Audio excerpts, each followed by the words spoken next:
Luxor Temple is a very important and major temple visited by tourists in Luxor city, together with the great Grand Karnak Temple.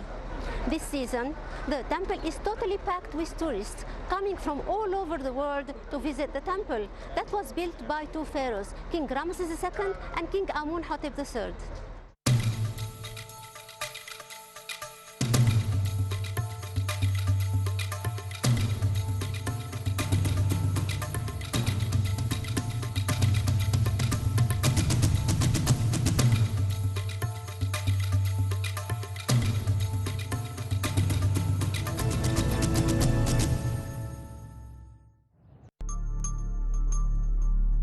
King Amun-Hotep III ordered the construction of Luxor Temple for the triad gods of Thebes on the location of the ruins of the Middle Kingdom Temple in 1360 BC.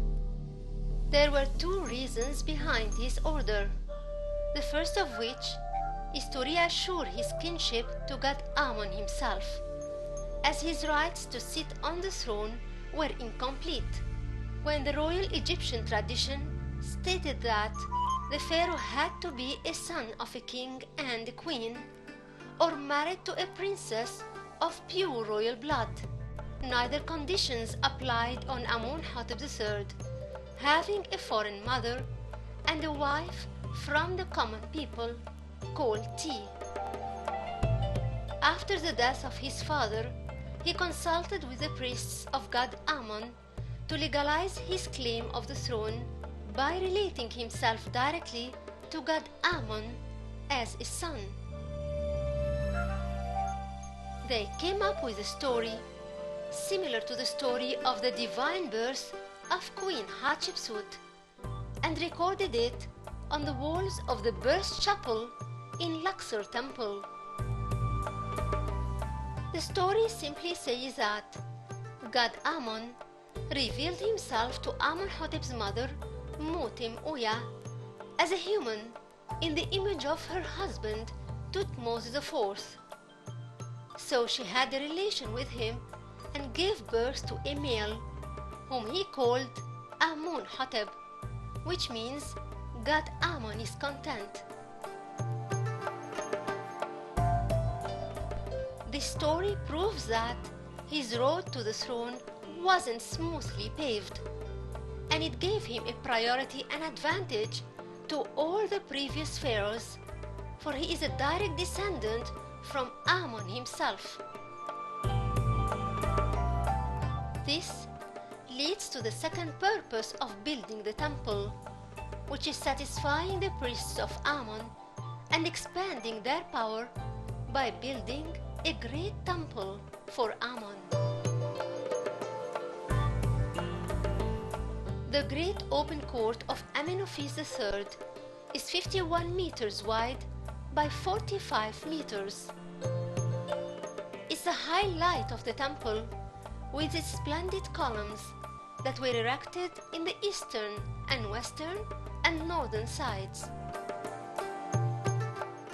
There are a total of 64 columns, taking the shape of bunches of papyrus plants with closed capitals. They set an example of the beauty and perfection of the ancient Egyptian art of architecture. The apexes on top of the columns used to hold the ceiling, which stones almost fell completely. It used to allow beams of light designed to show shades to the columns, which are lined in two rows specially for that purpose. The open court was dedicated to the religious celebrations in which the people participated. That's why it's called the Celebrations Court.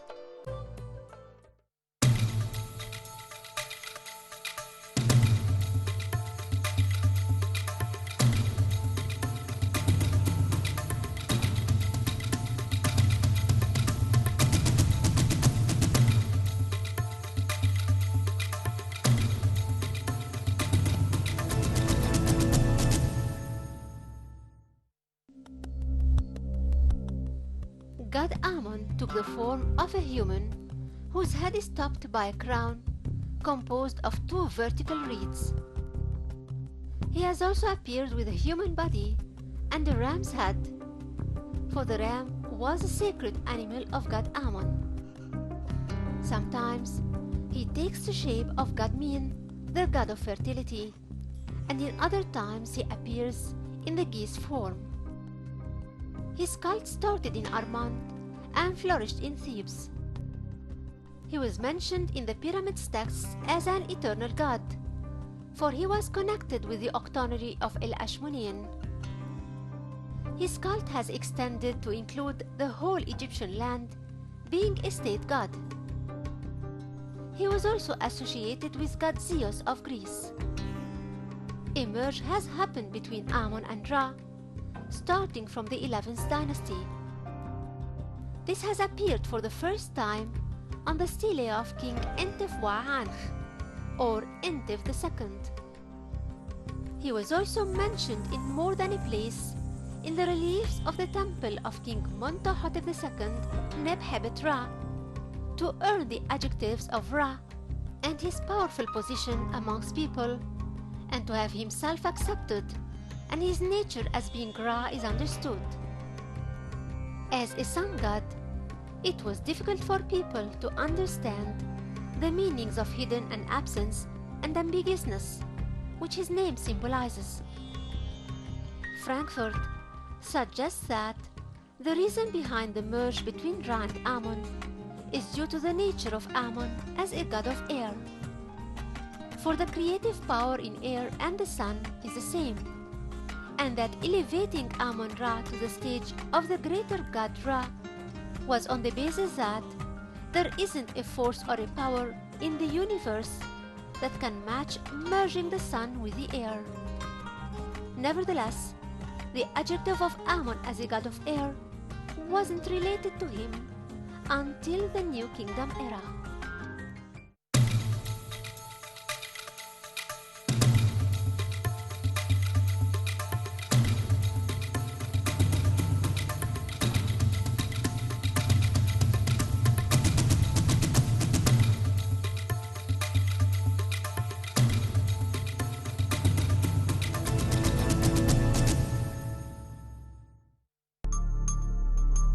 Behind the open court, we find the colonnade, which is a building with walls, ceilings and columns and gates.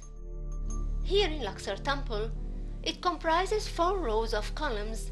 Each side has 4 columns, formed in the same shape of the festival's court columns.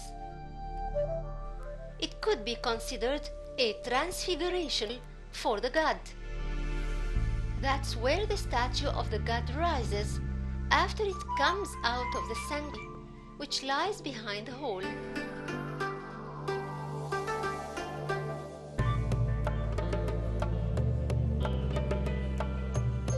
The remaining scenes on the walls represent the various regions of Egypt, represented by the Nile god Habi carrying offerings. These offerings show the productions of each district, while Amun-Hotep stands in front of the gods of Thebes.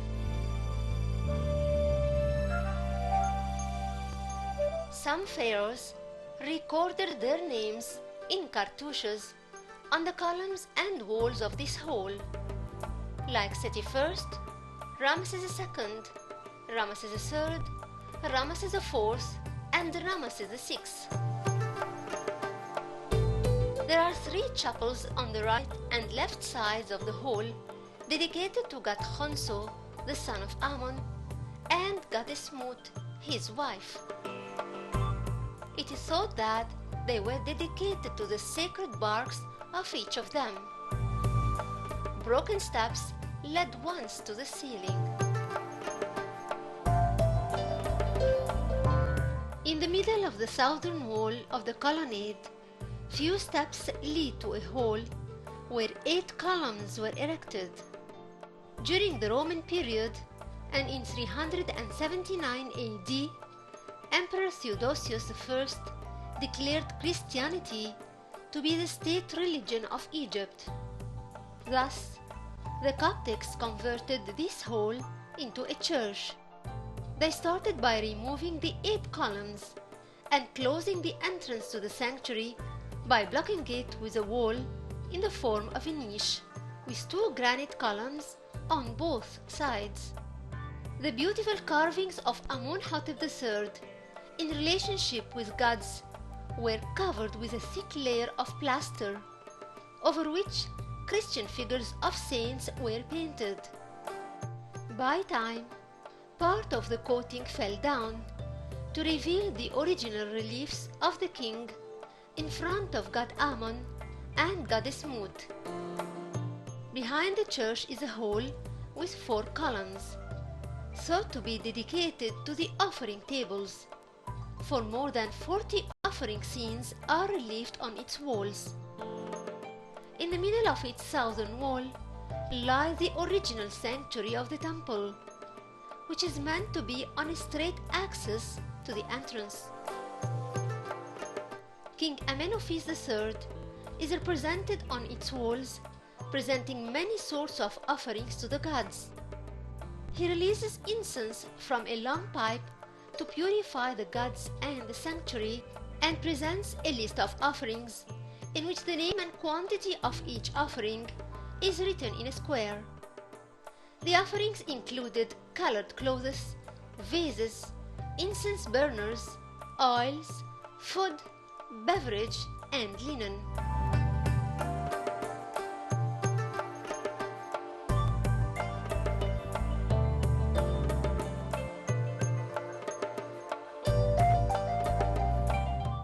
Four columns used to hold the ceiling of the sanctuary, but were removed in 332 BC by Alexander the Great, who wanted to construct a chapel for the sacred bark of Amun in his name, although the boat was already placed in the sanctuary of Amenophis. This chapel is known now by the Chapel of Alexander. On both its external and internal walls, he pictured himself in different relations with the triad of Thebes. By that, he became the first Greek king, imitating the pharaohs, dressing like them, and placing his name in a pharaonic cartouche. The act which was followed by all his successors and by the Roman emperors for 900 years. The poor art of the Greeks can hardly be compared to the fine ancient Egyptian art shown in the delicate reliefs of Amun-Hotep III's sanctuary.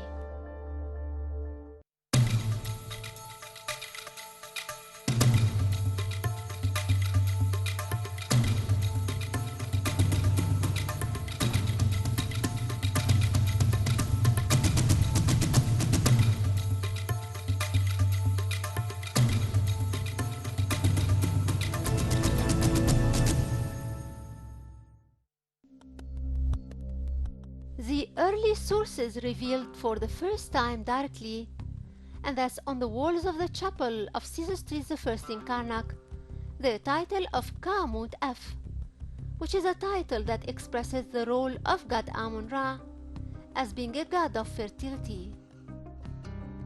The expression of Ka-Mut-F means the bull of his mother, while its meaning proves the great importance of the idea of fertility and regeneration of life and birth of the human, and in all factors of the universe of animals and plants. The significance of Ka-Mut-F is so old and spread in the ancient Egyptian religion, and that's what made the ancient Egyptians deal with that expression as an independent embodiment of the fertility god. The Egyptians had expressed their thoughts about the relation that connects 3 generations of one divinity through what Amun does in his feast, when he visits the octonary dwelling in Habu city each 10 days, and which expresses the 3 generations of Amun, and that happens through the concept of Ka-Mut-F. The texts of the 18th dynasty in Habu city tell that Amun's title is the Father of Fathers and the grandfather of the octonary. In addition to Amun, the grandfather, who represents the first generation, the texts tell about a second generation of the same god, when Amun is impersonified in a serpent figure under the name of Irta, which means the earth creator. That serpent is described as the father of the octonary, which means that Amun in the figure of a serpent is the earth creator and the son of Amun, the grandfather, and the father of the octonary. It's noticed that the second generation of Amun conforms totally with the advantages and characteristics of god Betah Ta'tinin, or Betah, the master of the two lands. Amun in his second generation usually took the sexual form of god Min and is called Amun im Ibit, or Amun in Luxor, and he is the same god who heads in a procession from Luxor Temple across the Nile to Habo in the West Bank, where he presents offerings to his father Amun and to his children of the octonary.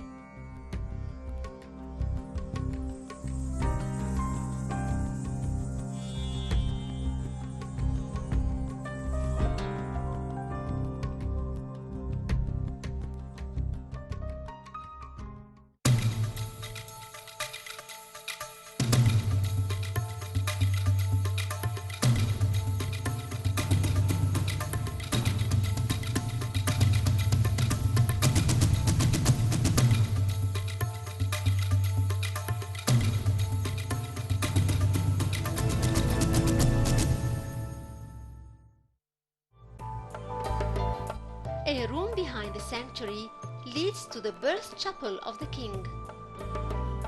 After the marriage of his mother to god Amun, she got pregnant and delivered him.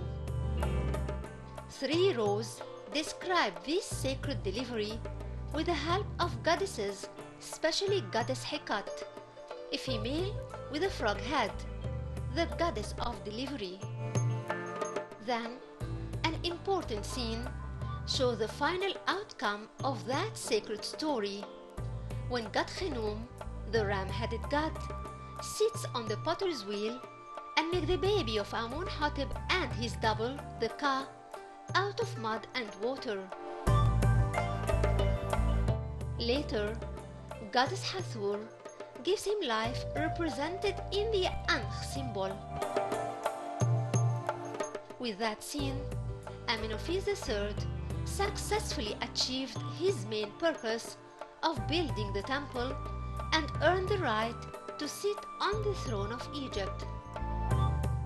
In his pursuit to this sacred mission of keeping the throne within his family, he left us with the most prominent architectural achievement in the ancient Egyptian history, Luxor Temple.